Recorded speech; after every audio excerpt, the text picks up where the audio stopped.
오늘 우리에게 주시는 하나님의 말씀 보도록 하겠습니다. 구약성경 창세기 21장 1절로 21절까지 말씀입니다. 창세기 21장 1절로 21절까지 말씀. 저와 여러분들이 한 절씩 교독드리도록 하겠습니다. 창세기 21장의 말씀입니다. 여호와께서 말씀하신 대로 사라를 돌보셨고 여호와께서 말씀하신 대로 사라에게 행하셨으므로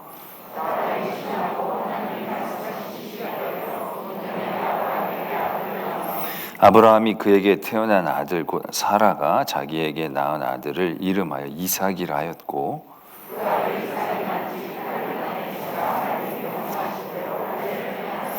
아브라함이 그의 아들 이삭이 그에게 태어날 때에 100세라.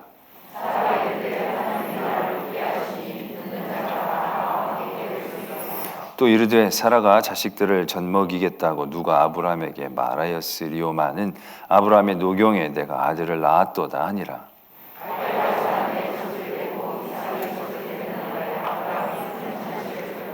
사라가 본즉 아브라함의 아들 애굽 여인 하갈의 아들 이삭을 놀리는지라.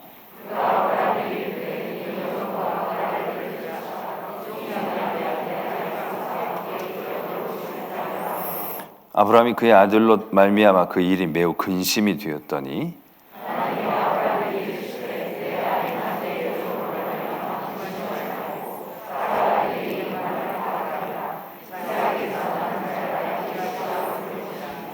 그러나 여종의 아들도 내 신이 내가 그로 한 민족을 이루게 하리라 하신지라.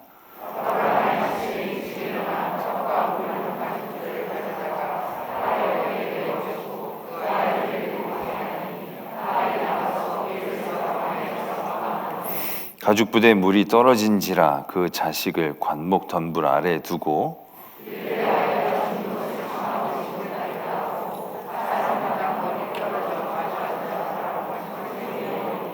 하나님이 그 어린아이의 소리를 들으셨으므로 하나님의 사자가 하늘에서부터 하갈을 불러 이르시되 하갈아 무슨 일이냐 두려워하지 말라. 하나님이 저기 있는 아이의 소리를 들으셨나니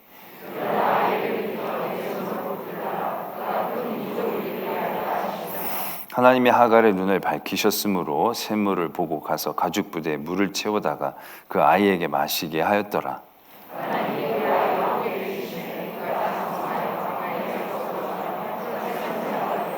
함께요. 그가 바란 광야에 거주할 때에 그의 어머니가 그를 위하여 애굽 땅에서 아내를 얻어 주었더라. 아멘. 하나님의 말씀입니다. 이 시간 오늘 창세기 21장에서 드디어 아브라함은 약속의 아들인 이삭을 낳는 아주 위대하고 기쁜 소식을 보게 됩니다. 이삭이 그에게 낳을 때에 그의 나이가 딱 100살이었다라는 것입니다. 그 아내 사라도 이미 아이를 낳을 수 있는 여러 인간적인 가능성들이 다 끊어진 상황 가운데에서 실로 약속을 믿고 나온 지 25년 만에 이제 그 약속의 성취를 보게 된다는 것이죠. 다들 놀란 사건이었습니다. 사라도 그가 고백하고 있듯이 누가 사라가 자식에게 젖을 먹이겠느냐, 누가 그런 일들을 할 수 있겠는가. 모든 사람이 이건 그려낼 수 없고 상상할 수도 없는 그런 일이라고 이야기를 했습니다. 그러나 그런 일이 오늘 현실로 나타났다라는 것입니다. 우리가 오늘 100살에 사라에게서 이삭을 낳은 이 사건 가운데서 가장 중요한 한 가지 키워드를 우리가 붙잡자라고 한다면 기적, 불가능을 가능으로 이러한 이야기이기보다는 말씀하신 대로 약속이라는 거죠. 약속과 언약. 이삭이 갖고 있는 가장 큰 핵심적인 키워드는 약속이라는 것입니다. 근데 이 약속이 이루어지는데 그 약속이 이루어지는 것을 우리가 바라보는 과정들 가운데서 수없이 많은 우리들의 상황과 환경들이 그것들을 제대로 바라보지 못하게 하는 거죠. 어떻게 보면 하나님께서 이 아브라함에게 약속을 주시고 25년까지 끌어서 모든 사람들이 내려놓게 하시는 그 다음에 이삭을 주시는 이유가 우리가 하나님의 말씀과 약속을 어떻게 받아들여야 하는가를 분명하게 보기를 원하시지 않았을까라는 생각들을 해보게 됩니다. 만약에 그 전에 일찍 주셨다라고 한다면 이것도 하나님의 은혜, 하나님의 역사 라고 얘기는 할 수 있겠죠. 그러나 약속이 갖고 있는 굉장한 우선권, 그것이 갖고 있는 압도적인 어떠한 힘들에 대하여 우리는 아마 그렇게 큰 의미를 부여하지는 못했을 것입니다. 힘들긴 힘들지만 그럴 수도 있으니까. 그러나 하나님이 인간적인 모든 생각과 가능성들, 또 우리가 이삭과 이 대비되어지는 이스마엘을 통해서 인간적인 방법으로 이루어진 모든 것들조차도 인정하지 않으시는, 그 모든 것들을 뛰어넘는 약속을 지키신 하나님의 그 약속을 지키심이라는 것이 어떠한 큰 힘과 위대함을 갖고 있는지를 보여주신 것이 아닌가라는 거죠. 모두가 상상하고 꿈도 꾸지 못하고 그려보지도 못해서, 그래서 사라 스스로가 이래서는 안 되겠다 싶어가지고 자기의 여종을 이용해서 어떻게든 대를 이어보려고 했던 그러한 생각을 할 수밖에 없었던, 그것도 거의 14년 전에 그런 일들을 하는, 그런 일들이 있고 나서도 한참을 지난 지금 이 시점에서 하나님은 이삭이라는 약속의 자녀를 주신다는 거죠. 말씀하신 것이 이루어지는 것을 보게 하신다라는 것이죠. 이것은 여러분들이 굉장히 큰 은혜와 의미로 받아들여야 하는 것입니다. 이스라엘 민족이 출애굽하고 난 다음에 광야로 나왔을 것입니다. 그래서 가데스 바네아의 광야에 1년이 지난 다음에 도착을 하고 정탐꾼을 보내죠. 그때 그들이 봅니다. 거기 있는 사람들 너무 세다고, 거기는 너무 강해 보인다고. 근데 모두가 하나님이 약속으로 주신 그 땅에 대한 그 무게감을 제대로 누리지 못했다는 거죠. 하나님의 말씀은 모든 것을 앞서는 겁니다. 하나님의 말씀은 이 세상의 어떤 강함보다도, 이 세상의 어떠한 완벽함보다도, 이 땅의 어떠한 가능성보다도 가장 압도적인 것이다라는 얘기죠. 이게 하나님이 말씀해 주시고 약속해 주신 것에 대한 무게감이라는 겁니다. 그 가나안 땅에 어느 누가 정말로 빼곡히 들어차 있을지라도 그게 안 보여야 되는 겁니다. 약속이 하나님의 먼저가 있으니까.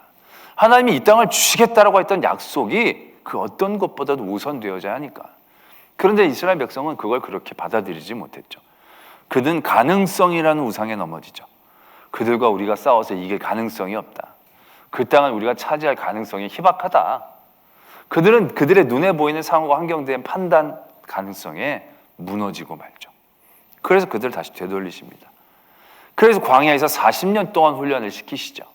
그 40년의 기간 가운데서 이스라엘 민족들은 수없이 그런 물음표를 던졌을 것입니다. 우리가 이런 죄를 졌는데 회복할 수 있을까? 우리가 지금 군비를 누리는 것도 아니고 무기를 만들어서 개발하는 것도 아니고 이 광야에서 그냥 계속 만나 메추라기 먹고 계속 뺑뺑뺑 도는데 이래가지고 우리가 가나안 땅에 들어갈 수 있을까?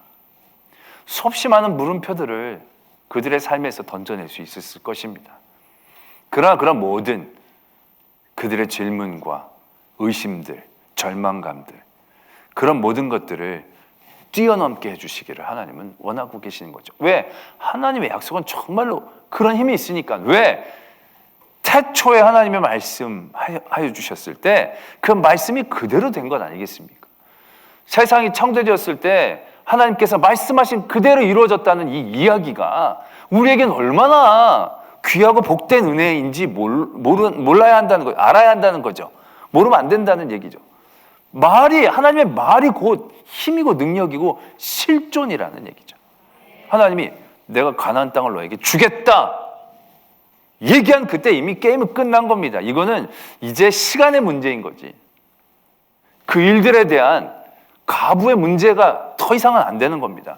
하나님이 아브라함에게 내가 너에게 약속의 아들을 주겠다 이미 된 거예요. 이건 언제 이루어지느냐의 문제이지 되어지나요 되어지지 않느냐의 문제는 떠나가 버리게 되어지는 거죠. 100살이든 200살이든 우리가 200살이면 되겠습니까? 200살이 아니라 2000살이 된다 할지라도 하나님 말씀하신 것을 반드시 지키시는 하나님이고 그 말씀은 1.1도 땅에 떨어지시지 않는 하나님이시다라는 것을 하나님은 우리에게 분명히 알게 해주시기를 원하시는 거죠. 이 말씀, 이 아브라함의 이야기를 듣는 이스라엘 민족들, 그들은 어쩌면 지금 가나안 땅에 들어가서 이 얘기를 들을 수도 있었을 것입니다. 가나안 땅에 들어갔을 때 사사기 시대 때 그들의 삶의 자리는 이 땅을 약속해서 받았다라고 하지만 채 받은 거라고 이해할 수가 없는 거예요. 왜? 늘 쫓기고 늘 눌리고 뻑하면 우리가 뺏기고 완벽하게 다 가진 게 아니라 여기저기 찾는데 자기네들은 산지에 살고 좋은 데는 이미 힘 있는 민족들이 아직 살았는데 쫓아낼 수 있는 가능성은 없어 보이고 이게 약속대로 이루어진 건가? 그들 수없이 많이 그런 생각들을 해 나갔을 것입니다. 그러나 그 가운데서도 이 말씀은 그들에게 분명한 하나님의 메시지였다는 거죠. 이삭, 약속의 아들 이삭을 주겠다. 어떠한 환경과 조건을 뛰어넘는 하나님이 약속을 지키시는 하나님, 하나님의 말씀이 얼마나 능력 있게 실존되어지는지를 우리에게 분명하게 얘기해 주시는 아주 은혜로운 사건이 되어지는 거죠. 이건 우리의 구속사적인 사건 가운데서도 분명한 의미가 있는 겁니다. 하나님께서 우리에게 말씀해 주시는 거죠. 나를 믿기만 하면 구원을 받을 것이다. 내가 내 영을 보내고 내가 나의 자녀를 보내고 너희를 구원해 줄 것이다. 그게 그대로 이루어졌잖아요. 그리고 나서 우리에게 하시는 그 말씀, 우리는 그 말씀이 때로는 굉장히 의심되어질 때, 질문되어질 때가 많죠. 나 같은 죄인도 사랑하십니까? 나 같은 죄인도 구원받을 수 있습니까? 하나님은 분명히 말씀하셨거든요.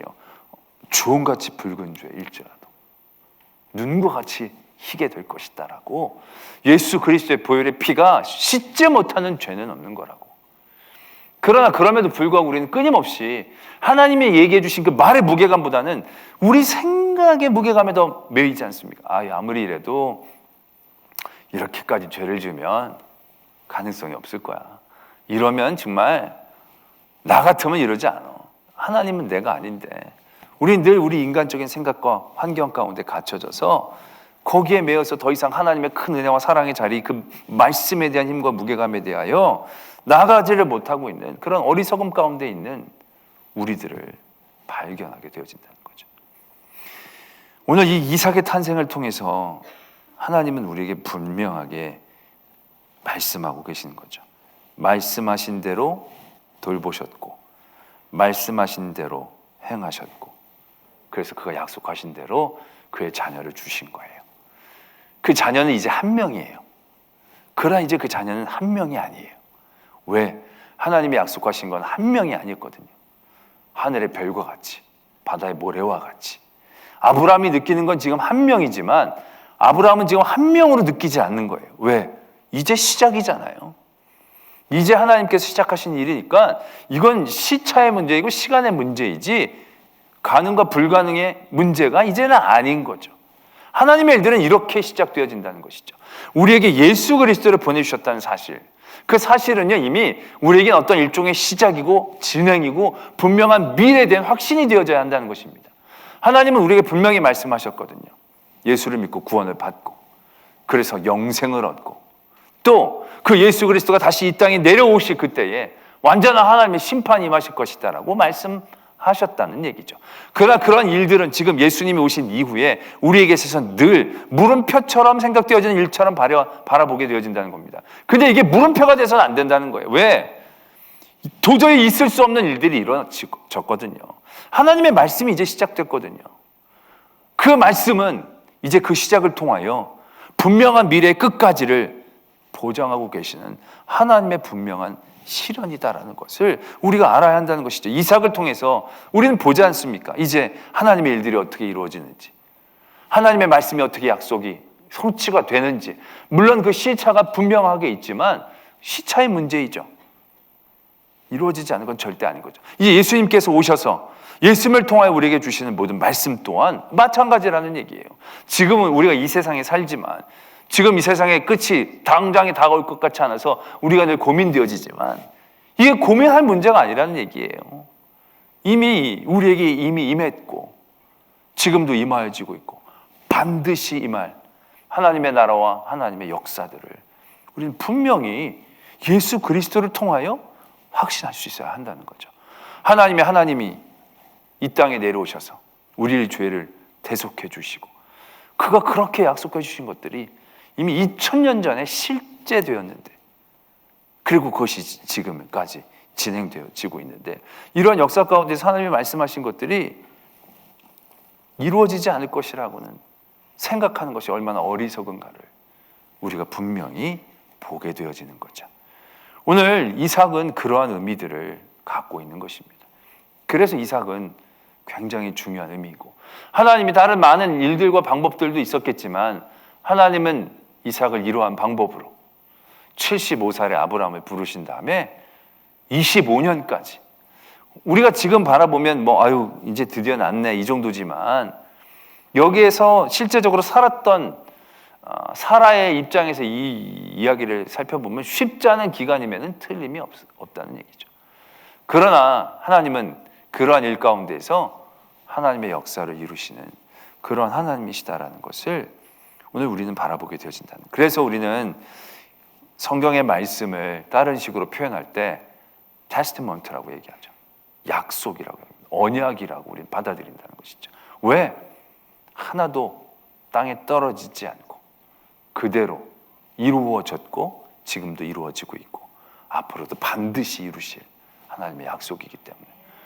그 때문에 그래서 우리가 어떠한 중심으로 살아야 되는지, 어떠한 방법으로 살아야 되는지를 굉장히 명확하고 분명하게 우리가 태도를 취해야 한다는 것을 우리가 깨달아야 한다는 거죠. 오늘도 말씀에 보면 그런 흐름을 갖고 있죠. 이제 이삭이 태어나서 다 기뻐합니다. 그런데 다 기뻐한 게 아닐 것입니다. 왜냐하면 이스마엘은 그 존재가 어떤 존재인지 분명히 알았을 것입니다. 14살이었고. 그래서 말씀의 흐름을 보면 이제 이삭이 젖을 뗄 때에 큰 잔치를 베풀었는데, 젖을 떼는 게 한 3년 정도, 2년에서 3년 정도 뒤라고 얘기한다고 한다면, 이미 이스마엘의 나이는 16에서 17살입니다. 그때도 그랬는지 모르겠지만 지금은 좀 빠르지만 거의 질풍노도의 시기 가깝겠죠.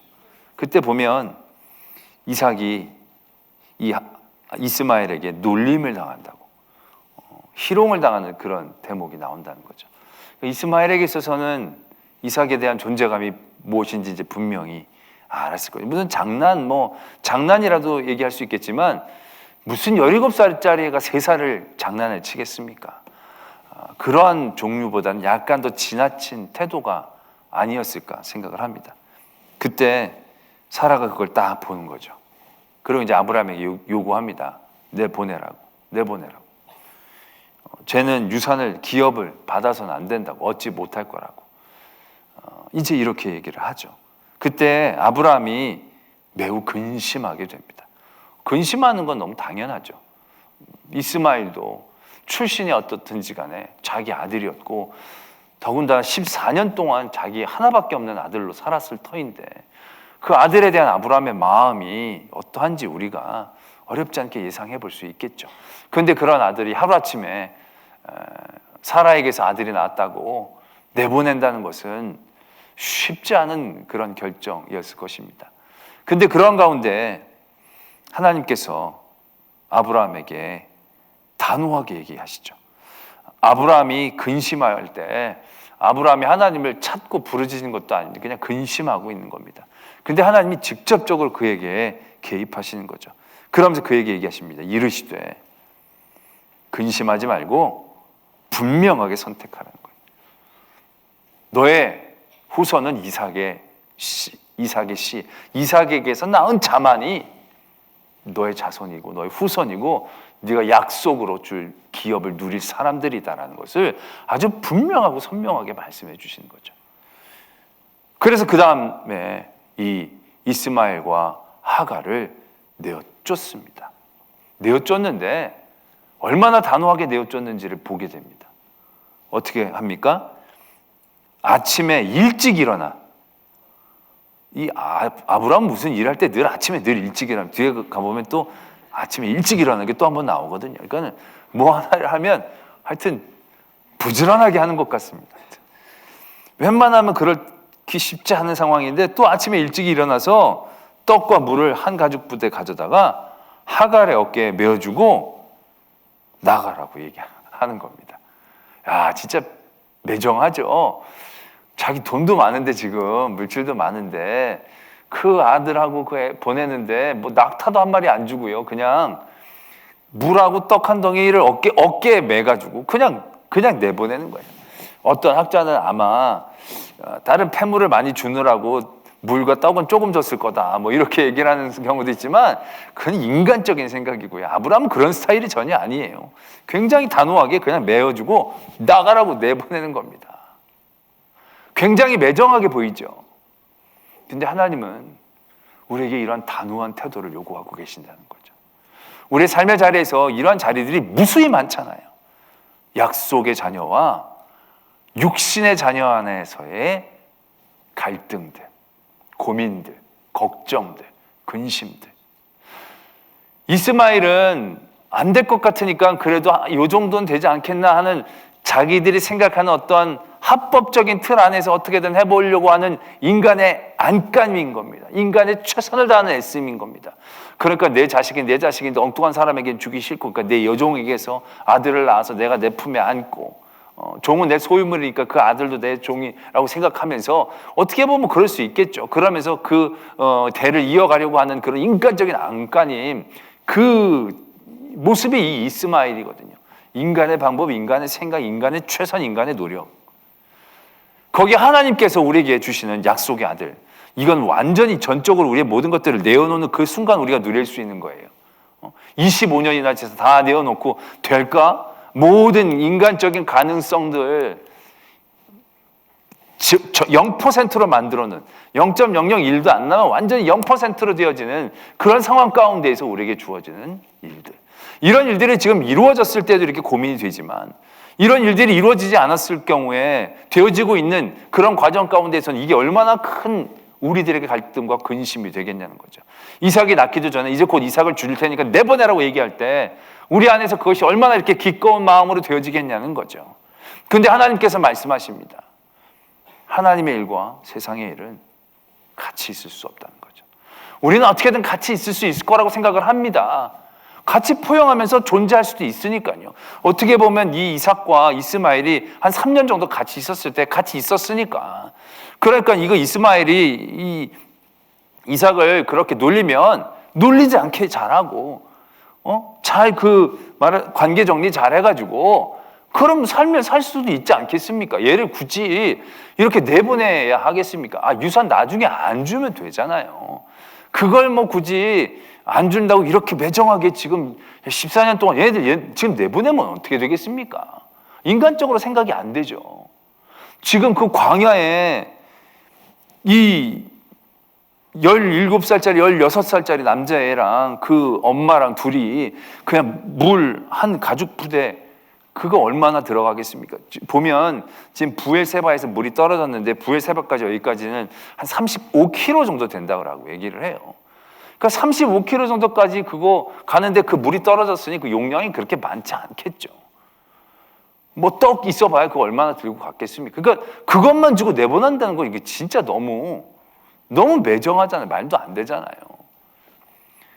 이게 어떻게 이럴 수 있겠습니까? 그냥 진짜 정리 잘하겠습니다, 하나님. 그냥 너는 딱 이상의 종이다 생각하고 살도록 훈련 잘 시키겠습니다. 그러고 같이 품고 싶은 마음이 얼마나 많겠습니까? 그러나 하나님의 일과 세상의 일은 절대 공존할 수 없습니다. 하나님은 그러한 가운데 단호하게 행동하기를 원하시는 거죠. 이스라엘 민족이 그런 놀라운 하나님의 은혜와 기적을 체험하면서 가나안 땅에 들어갔어요. 가나안 땅에 들어가면서도 신신당부를 하거든요. 몇 번을 다짐을 받거든요. 그때마다 그들은 당연히 하나님을 섬길 거라고. 선택의 여지가 없죠. 그러나 그들이 그 가나안 땅에 갔었을 때 얼마나 많이 무너졌는지 우리가 지금 사사기 알아보고 있지만 지금 삼손이 나오기 직전까지인데도 6번이나 지금 왔다리 갔다리 하는 거예요. 그 사람들이. 이건 지금 시작에 불과해요. 이제 나중에 사무에서 넘어가서 열왕기상으로 넘어가면요, 무수히 거기서 넘어지는 그들의 모습들을 바라볼 수밖에 없거든요. 절대로 우리는 공존하려고 하지만 공존하는 그 순간 그때부터는 세상의 방법을 택하는 거예요. 하나님의 약속과 내 인간적인 세상이, 이 생각들이 잘 절충이 되면서 아주 보완을 하면서 외줄 타는 것처럼 잘 갈 수 있을 것 같지만 절대로 그러한 이상적인, 우리가 생각하는 이상적인 모습은 실현되지 않는다는 거죠. 그래서 하나님은 단호하게 행동하기를 원하시는 거죠. 어떻게 보면 이 하갈에게 그것만 주고 내보내는 것도요, 믿음인 거예요. 믿음. 매정함이 아니라 믿음인 거예요. 하나님이 내보내라고 했으니까 내보내는 믿음인 거예요. 그것도 하나님께 맡기는 거예요. 그렇게 온전한 하나님 앞에서의 순종과 믿음 가운데에서 약속의 자녀들을 지켜낼 수 있는 거예요. 보면 나중에 보면 이 정도 하면 하갈이 이를 갈지 않겠나 싶은 생각이 들죠. 이스마엘이, 야, 16살에 아들 태어났다고 나를 이렇게 보내? 내가 나중에 화를 잘 쏘잖아요. 화를. 내가 밤중에 몰래 가가지고 내가 저 사라 큰엄마 저거 내가 충분히 이를 갈 만한 상황이에요. 근데 나중에 아브라함 돌아가셨을 때 이삭하고 같이 장례를 치러요. 인간적인 생각으로 이러면 원한 사고 이러면 안 됩니다. 내보내도 좋게 내보내든지 재산을 떼내서 보내든지 해야죠. 그런데 아브라함은 철저하게 그 안에서 단호한 행동을, 모습을 취하는 거죠. 결국 이것이 우리 약속의 말씀을 받는 우리들에게 요구되어지는 믿음의 모습인 거예요. 이건 매정한 게 아니에요. 이건 분명한 거예요. 우리가 세상의 것들을 떼어낼 때요, 우리는 정의다, 합리적인 거다, 이성적인 것이다 라고 생각하면서 굉장히 미련을 많이 둬요. 그런데 그런 많은 더 이성적이다, 합리적이다 라고 얘기한 이 모든 것들이 얼마나 우리 안에 우리를 넘어뜨리려는 유혹인지를 우린 분명히 깨달아야 한다는 거죠. 남이 하면 불륜이지만 내가 하면 로맨스라고. 사람들은 자기가 하는 일들에 대해서 얼마나 많은 합리화를 할 수 있는 능력, 천재적인 기질을 갖고 있는지 몰라요. 그러다 보니까 함께 공유한다는 것이 불가능하다는 걸 분명히 아셔야 돼요. 그러면서 오늘 아브라함이 오늘 하갈에게 아침 일찍 일어나서 물 한 푸대랑 떡 갖다 주고 매정하게 내보내듯이 그러한 하나님의 것이 아닌 것에 대한 분명한 태도를 오늘 하나님은 우리에게 보여주신다라는 거죠. 이게 고속사적인 중심에서 우리에게 요구되어지는 분명한 행동이에요. 그렇다면 우리는 이 안에서 그런 생각들을 하죠. 그러면 이스마엘과 하갈은 뭐냐? 하나님의 고속사적인 사역을 위한 꼭두각시이냐? 소모품이냐? 절대 그렇지 않죠. 우리가 지금 보잖아요. 아브라함은 그에게 매정하게 되어 있지만 아브라함의 매정함이 그에겐 더 큰 은혜의 시작이었다는 얘기죠. 아마 아브라함이 종 몇 명 딸려 보내고 말 몇 마리 양 몇 마리 줘서 줬더라면 결국 그들은 그 안에서 서로 까먹고 끝났을 거예요. 그런데 딱 물 한 포대, 떡 한 조각, 물 금방 떨어지죠. 그러니까 순식간에 그는 소망을 다 잃어버린 거죠. 거기서 울고 부르짖은 거죠. 그때 하나님이 그 음성을 듣고 그를 다시금 일으켜 세워주시지요. 그리고 그를 통하여 다시금 살아갈 수 있는 의지를 주신 거예요. 그에게 살아갈 수 있는 의지, 힘, 그 길은 주어진 떡과 주어진 물에서 생겨난 게 아니에요. 그 물이 떨어졌을 때 하나님이 그의 눈을 밝혀 눈을 보게 하시는 거예요. 물을 보게 하시는 거예요. 갖고 있는 물이 중요한 게 아니라 하나님이 보게 하실 그 물을 찾는 게 중요한 거죠. 오늘 하나님은 그렇게 다시금 하갈과 이스마엘을 세우신 하나님이 이심을 우리들에게 말씀하고 계신다는 거죠. 우리는 늘 아브라함의 하나님, 이삭의 하나님, 야곱의 하나님을 바라봅니다. 그러면서 그런 모든 약속되어진 이 사람들 이후에 있는 이들이 주변인들처럼 느껴질 때가 많아요. 그런데 하나님은 절대로 그런 사람들을 주변인으로 취급하시는 하나님이 아니세요. 창세기에서 그걸 분명하게 얘기하고 계세요. 하나님은 모든 이들의 하나님이신 것을 분명하게 얘기하세요. 그리고 하나님은 굉장히 엄하시고 굉장히 강하시고 그러한 일들을 통해 우리를 윽박지르시는 하나님인 것 같아 보이지만 그 모든 원인은 우리가 제공한 거지 하나님이 그런 분이 아니라는 거예요. 하나님의 진짜 모습은요, 우리의 죄 그 다음에 나타나요. 아담이 하와가 죄를 져서 하나님이 화를 내시고 그들에게 저주를 내리시고 쫓아내시지요. 그러나 그냥 쫓아내시지 않잖아요. 가죽옷을 입히시잖아요.